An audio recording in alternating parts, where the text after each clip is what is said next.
네, 반갑습니다. 여러분, 면접이 얼마 안 남았는데요.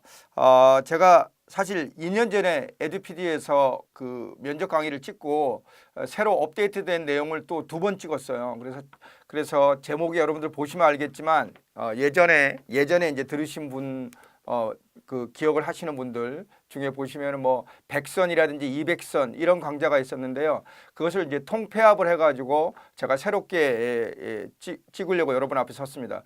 특히 그 2018년 지금 10월 현재 가장 그 핫한 관광 정책 및 관광 트렌드를 중심으로 해서 여러분들과 만나려고 이제 계획을 하고 있습니다.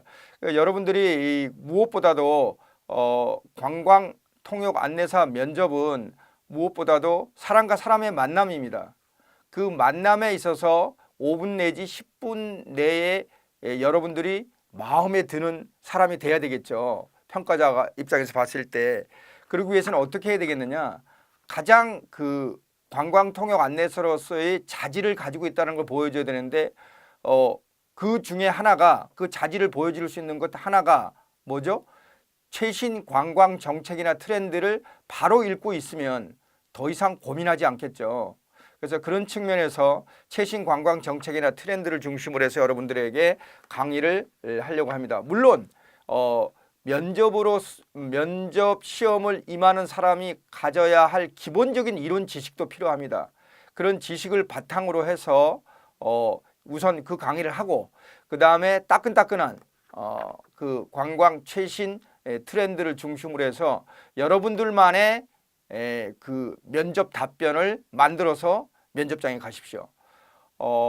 시중에 나와 있는 일부입니다. 일부 면접 책들은 그냥 괜찮은 내용이에요.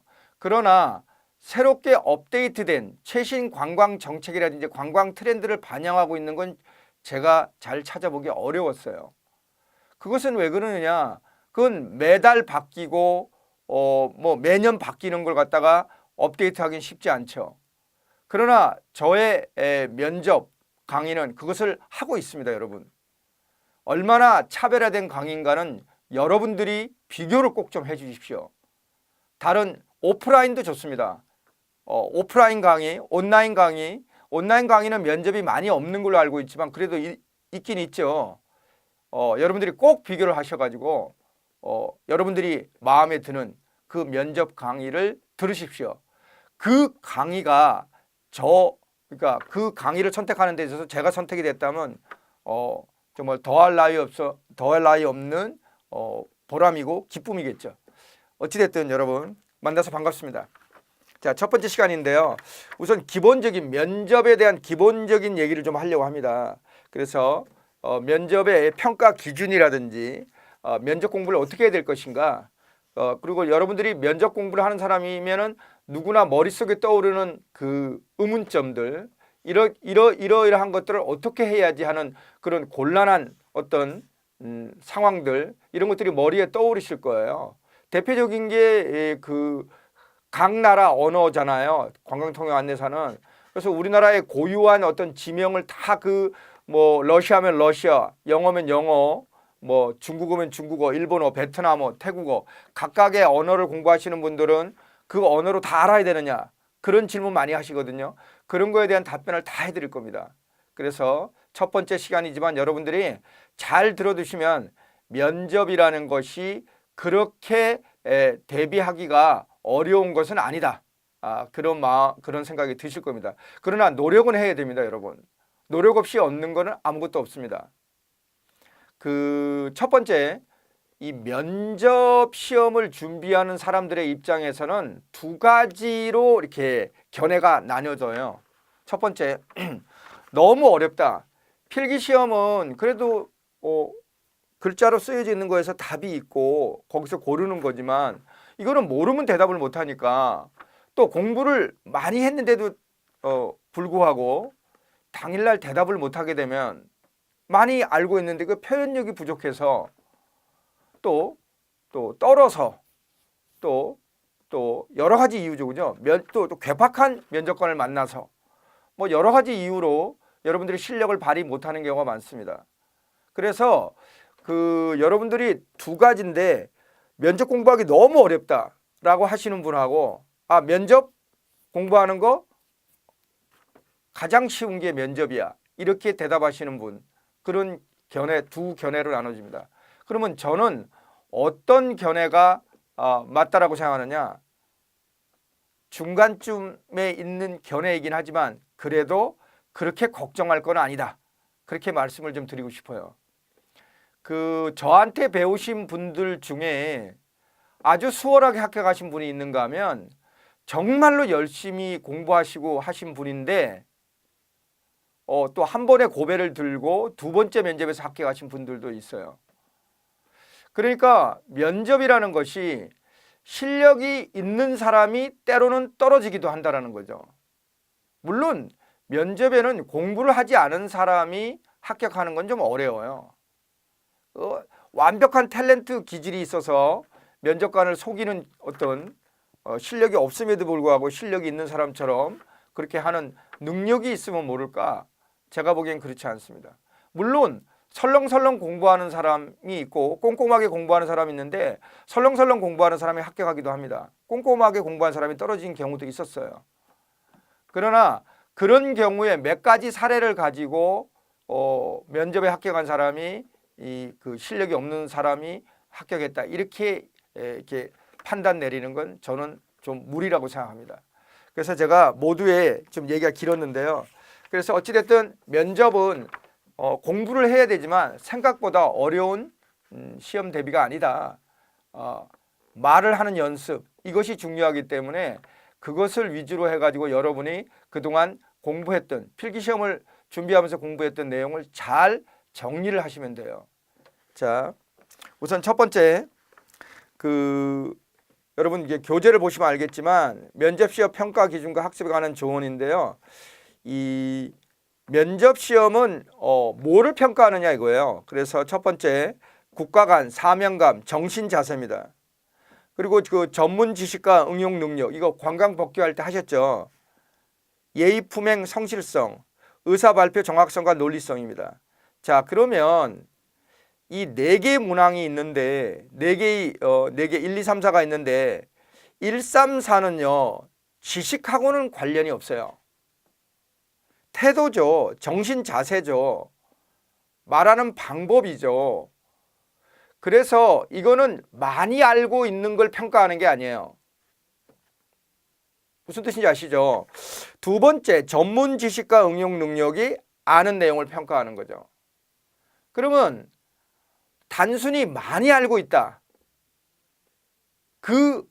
많이 알고 있다는 그것만으로 합격할 수 있을까요? 높은 점수 받을 수 있을까요? 절대로 그렇지 않습니다.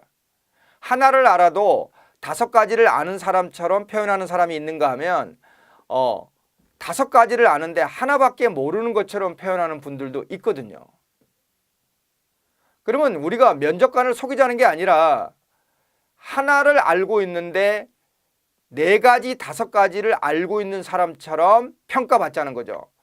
그것이 바로 제가 면접 강의를 하는 이유이기도 합니다. 그러면 뻥튀기처럼 뻥튀기죠. 부풀려 가지고 사기를 치는 거냐? 절대로 그렇지 않습니다. 진정성을 가진 답변을 하면 하나를 아는 사람이 4개, 5개를 아는 사람으로 평가받을 수 있습니다. 왜요? 여기 면접의 평가 문항이 1, 3, 4가 태도나 정신, 어떤 방법론상의 문제이기 때문에 그 방법론상의 기준이기 때문인 거죠. 됐죠, 여러분? 자, 그래서 여러분 아시다시피 면접시험의 합격 점수는 면접시험 총점의 6할 이상이어야 되는데 여러분들 혹 이렇게 생각하시는 분이 있어요. 실제로 저한테 배우신 분 중에 100점 만점으로 환산을 했을 때 평균이 80점 정도로 합격하신 분이 있어요. 84점 정도인데 정확히 80점이 좀 넘었어요. 그리고 60점 딱 한 문제만 틀리면 떨어지는 거였는데 딱 60점을 맞아서 합격하신 분이 있었어요. 근데 결과는 면접에서 60점 맞으신 분이 합격하시고 80점을 넘었던 그분은 면접에서 고배를 들었어요. 물론 그분은 그 다음 해에 합격하셨지만 그러면 그분이 고배를 드신 그분이 실력이 없었느냐? 아닙니다. 공부로 말하자면 뭐 60점 맞은 사람 못지않게 더 많이 했을 거예요. 제가 뭐 그걸 평가하기는 어렵잖아요. 사실 그렇게 예단하면 안 되지만 어찌됐든 60점 합격한 사람 못지않게 60점 맞고 합격한 그 사람 못지않게 했을 텐데 그분은 고배를 들었어요. 그러면 왜 그럴까요? 그러니까 지금 60점을 맞으신 분은 하나를 아는데 4개, 5개를 아는 것처럼 평가를 받은 거예요. 물론 하나를 안다, 4개, 5개를 안다를 이렇게 측정한다는 것도 우스운 얘기지만 어찌됐든 제가 말씀을 드릴 기준으로 그렇다는 얘기죠. 근데 5개를 아시는 분은 하나밖에 모르는 것처럼 평가를 받고 나온 거예요. 모르는 사람 실력으로 평가를 받은 거죠. 여러분 어떻게 하시겠어요?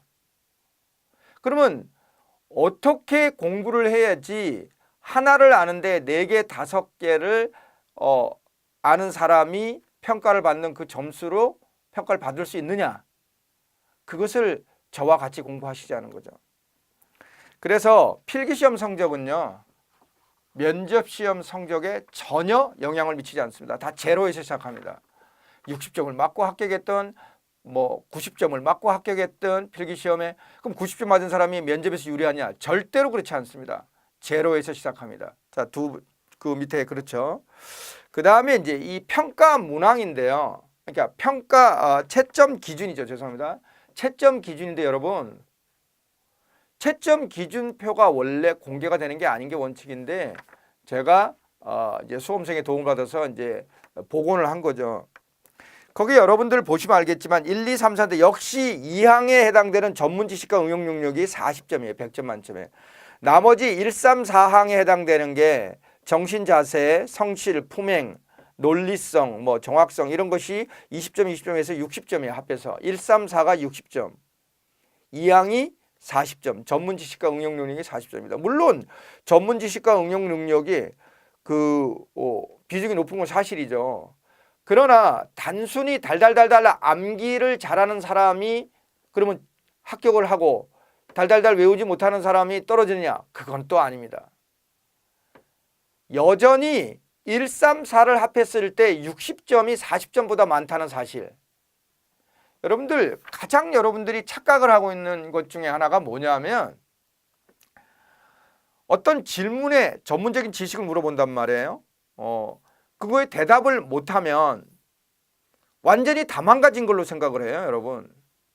그러니까 무슨 얘기냐면 대답을 못했으면 전문 지식 능력, 전문 지식 측정 항목에서는 좋은 점수를 맞을 수 없겠지만 당황을 하게 되면 정신 자세나 예의 품행, 성실성, 국가감, 사명감 이런 거에서 낮은 점수를 맞는다는 거죠. 전문 지식을 물어볼 때도 그 대답하는 사람의 사명감, 정신자세, 예의 품행, 성실성을 평가한다는 사실을 잊지 말아야죠. 사람들이 그거를 잊어먹어요. 내가 대답을 못해서 당황하게 되면 어떤 경우하고 똑같냐면 관광을 하는 도중에 사고가 났어. 곤란한 상황이 벌어졌을 때 관광통역 안내사가 당황한다. 그거는 관광통역 안내사로서 기본적인 자질이 빵점인 거죠. 그래서 대답을 못할 때도 어떻게 침착하게 대응을 하느냐. 그러니까 답변을 못할 때도 어떤 형태로 대해야 답변을 해야 되느냐. 거기에 맞는 답변을 못하지만 어떤 태도를 보여야 되느냐 이거죠. 그거가 중요하다는 거죠. 그거를 사람들이 다 잊어먹고 말아요. 당황하고 더듬고 막 버벅거리다가 속된 말로 버벅거리다 나오는 거죠. 여러분, 저는 수많은 합격생들의 사례를 머릿속에서 기억을 하고 있습니다. 물론 열심히 한 사람이 면접에서 고배를 들고 그 다음에 합격하시는 분도 있고 정말로 드문 케이스지만 2번의 면접에 고배를 들어서 다시 시험을 보시는 분도 있는데 그거는 정말로 제가 너무 안타까운 일이죠. 면접관을 탓할 수밖에 없는 거지만 저희가 면접관을 바꿀 수는 없어요. 그래서 시험에 맞춰야 되는데 그렇다고 비굴하게 맞출 필요 없어요. 당당하게 당당한 모습으로 침착하고 안정된 모습으로 때로는 재미를 줄 수 있는 관광통역 안내사라는 인식도 줄 수 있으면 좋겠죠. 평가자에게. 그래서 전문 지식과 응용 능력만이 이 평가에 주된 게 아니다. 물론 40점 비중이 높지만 나머지가 60점이에요. 거기 보세요. A, B, C, D인데요, 여러분. 다 1, 3, 4항은요. 그 A, B, C, D 등급 그레이드 편차가 4점이에요. 근데 2번 같은 경우가 A, B, C, D 그 등급의 차이가 8점이에요. 여러분, 그러면 여기서 그냥 이 네 가지를 모두 다 C를 맞았다라고 생각해 보세요. 그러면 60점이죠. 제가 이렇게 표현하면 좀 논리의 비약이긴 하지만 딱 중간쯤에 C의 평가를 받는다? C라는 건 잘했다는 건 아니에요. 그렇다고 못했다는 것도 아니에요. 그렇게 맞으면 합격해요. 그런데 말이죠. 정신자세라든지 성실성 이런 거는요. 짧은 시간 내에 보여줄 수 있는 방법이 있어요. 그걸 이제 연습을 하는 거죠. 또 원래부터 몸에 배어있는 분들이 있으니까 그건 그냥 보여드리기만 하면 되는 거죠. 그런 것을 여기 보세요. B 정도를 맞아주는 거죠. 정신자세, 성실성, 정확성, 논리성인데요. 전문지식 빼놓고 1, 3, 4가 그것을 B로 맞아주고 전문지식과 응용 능력이 C 이하로 내려가더라도 합격할 수 있는 거죠. 제 얘기가 뭐냐? 그러니까 전문 지식에 너무 매달리지 말라는 거죠. 그러면 전문 지식을 공부하지 말라는 거냐? 그것도 아닙니다. 전문 지식 해야죠. 하는데 너무 많이 하지 말잖아요. 너무 확장하지 마세요. 공부를 하다 보면 욕심이 생겨서 이것저것 늘어나요. 양을 조절하지를 못해요. 그 양에 짓눌려 가지고 시험에 임박해서 불안과 초조감에 떨면서 시험장에 들어가요. 공부를 많이 했으면서도 원하는 결과를 얻지 못하는 대표적인 사례입니다. 공부 열심히 하시는 분 중에. 오히려 면접은 약간 낙관적이고 낙천적인 사람이 합격할 가능성도 많아요. 제 주위에는 그런 분들이 있었어요. 이거는 여러분들이 뭐 그런 경우가 있겠냐라고 얘기하지만 저한테 수업을 받으신 분 중에 한 분은 여성분인데 선생님이 웃으라고 해서 면접 때 웃었다. 대답 못한 게 반 정도는 된 것 같다. 반 이상 더 된 것 같다. 뭐 5문항 물어봤는데 2문항 대답하고 3문항 대답 못한 것 같다. 그러나 당황하지 않고 밝은 웃음으로 열심히 하겠다. 그런 얘기를 했다. 합격하셨거든요. 제가 얘기는 뭐냐면 정신자세나 성실성 이런 태도와 관련된 지식과 관련이 직접적이지 않은 것들 그런 것들의 비중이 60점이라는 사실을 잊지 마십시오. 자, 그래서 제가 한 말씀 더 드리면 반만 맞으면 그러니까 문항 중에 여러분들이 그 질문 문항이 사람마다 달라요. 어떤 분들은 4문항을 적게 물어보는 분이 있는 건 어떤 분은 뭐 8문항을 물어봤다. 어떤 분은 6문항을 물어봤다 그랬는데 첫 번째 그 문항 수가 사람마다 다른데 문항 중에 2분의 1 정도만 대답을 하면 합격합니다. 첫 번째 4문항을 물어봤다라고 이제 예를 듭시다. 4문항 중에 2문항을 대답을 하는데 하나는 정말 자신 있게 대답해야 돼요. 대답한 것 중에 두 번째 대답한 거는 그래도 자신 있게 대답은 못했지만 그건 나름대로 했어. 그런 정도 하면은 합격할 수 있습니다. 전문 지식은요. C나 D 정도만 맞으면 되거든요. 그러니까 그 4문항이 나왔을 때 4문항이 나왔는데 이런 경우가 있어요. A라는 사람하고 B라는 사람이 이렇게 4문항이 주어졌는데 이 사람은 그 대답 못한 2개의 문항이 앞에 나왔어요. 이 사람은 뒤에 나왔어요. 그러니까 여기는 첫 번째, 두 번째 문항은 대답을 하고 세 번째, 네 번째 문항을 대답을 못했어요. 이 사람은 첫 번째, 두 번째를 대답을 못했어요. 세 번째, 네 번째를 대답을 하면 되는데 이 사람은 첫 번째, 두 번째 문항을 대답을 못하니까 세 번째, 네 번째는 멘붕이 돼버려가지고 아예 대답을 못한 거예요. 와르르 무너지는 경우죠. 이런 경우가요, 오히려 그 위기에 몰린 거잖아요. 오히려 위기가 기회로 삼을 수 있어요. 저 사람이 두 개의 문항이나 대답을 못했는데 세 번째 문항을 대답을 어떻게 할 것인가. 세 번째 문항마저 자기가 대답 못하는 질문이 나왔을 때 어떡하느냐 이거예요. 그러니까 난감한 표정을 지어야 되겠어요? 사고가 났어요. 관광 도중에. 난감한 표정을 놓고서 넋놓고 앉아 있어야 되겠어요? 관광통역 안내사가? 침착하게 상황을 파악하고 정리를 하고 조치를 취해야 될 거 아니에요. 대답 못하는 상황이 계속 벌어지고 있어. 침착해야죠. 그 부분을 제가 여러분하고 얘기를 하려고 하는 거죠. 그러니까 이분이 침착하기만 하면 세 번째, 네 번째 답변하고 합격할 수 있어요. 이분은 두 번째 대답했고 세 번째, 네 번째 못했다고 해서 앞에 대답을 해놓으니까 심리적으로 안정감을 얻을 수 있었겠죠. 이런 경우가 대표적인 예입니다. 절대로 여러분 지식 문항이에요. 특히 전문 지식이죠. 전문 지식. 전문 지식의 문항 중에 문항을 다 대답하려고 하는 욕심을 하지 마세요. 첫 번째 전문 지식 문항이 나왔다 이랬을 때 당황하게 돼서 대답을 못하게 되면 두 번째, 세 번째, 네 번째는 아는데도 불구하고 머릿속에 하얘지면서 대답 못하게 돼요.